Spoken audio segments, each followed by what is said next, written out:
Okay. Our good friend, Judge Aileen Cannon,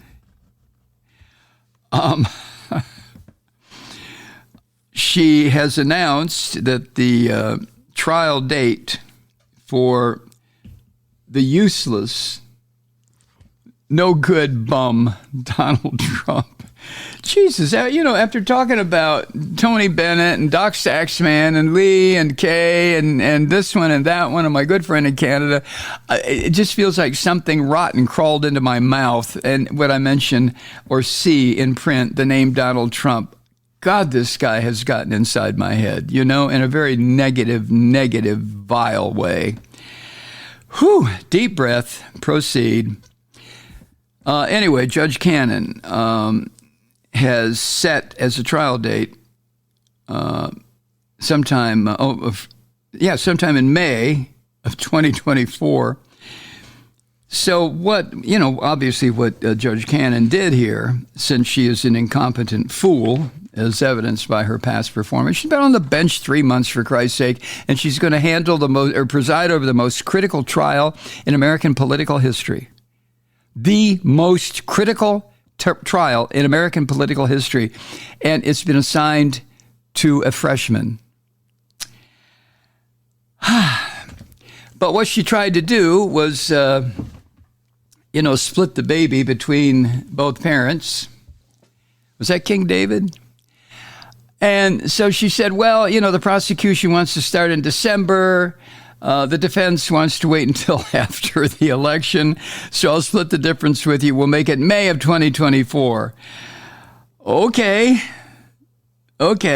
So that is not in keeping with the prosecution's request for December of this year, or the orange bastard's desire to delay, as he always does, this scum, to after the 2024 election, when he knows he's going to be president again and can shit-can all of this stuff, make it all disappear with one encompassing executive order. Right? Now, in this order that Judge Cannon came out with, she said the trial going to be held in her home courthouse in Fort Pierce, Florida. Have you ever been to Fort Pierce, Florida? It is a small town a couple hours north of Miami, and it is such a red county. The whole area there is so red, it looks like somebody opened up a jugular vein. Trump won the whole area very handily in 2 previous presidential campaigns. That is the population from which they're going to have to draw a jury pool. Now, why is that a concern to me? Well, it's a concern to me because what I'm afraid of from these Trump MAGA freaks, these Christian demons who live in this area, will be jury nullification, which, as far as I'm concerned, is precisely what happened in the O.J. Simpson case. Jury nullification. I watched O.J. Simpson case from beginning to end, and my gut feeling, as much as I thought he was a great football player and a good actor and, an all-around nice guy, very handsome, very this, very that, but the son of a bitch was guilty. You may disagree with me on that. Fine. It's ancient stuff, all the way back to the 90s. But the jury in that case, how long did they deliberate? 2 hours? 3 hours?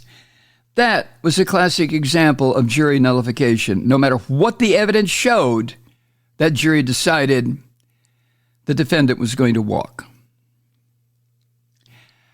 The same thing is very potentially possible. As a matter of fact, it's probably a given that jury nullification will occur at the end of the trial of this filthy criminal Donald Trump.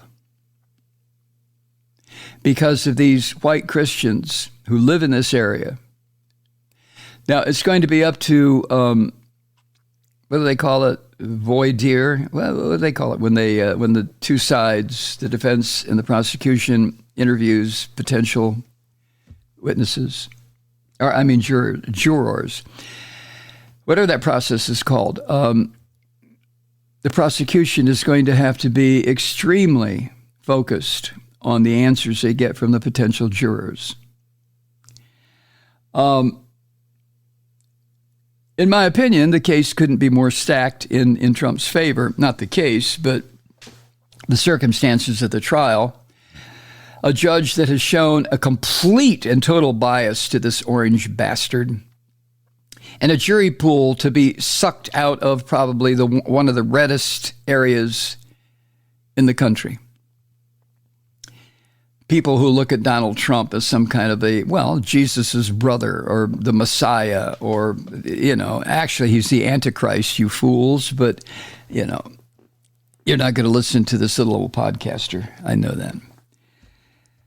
So Judge Cannon also laid out a calendar for the hearings through the remainder of this year and into next year. And those hearings will include the handling of classified material at the heart of this case. This is where a judicial expert, someone who is extremely adroit at understanding federal law and the criminal statutes, which Judge Cannon does not. I think she's an asshole. I really do. I truly do. But aside from that, my personal slanderous opinion of her doesn't mean a thing. What means everything is whether or not she has the experience to handle this case, which she does not. Anybody can tell.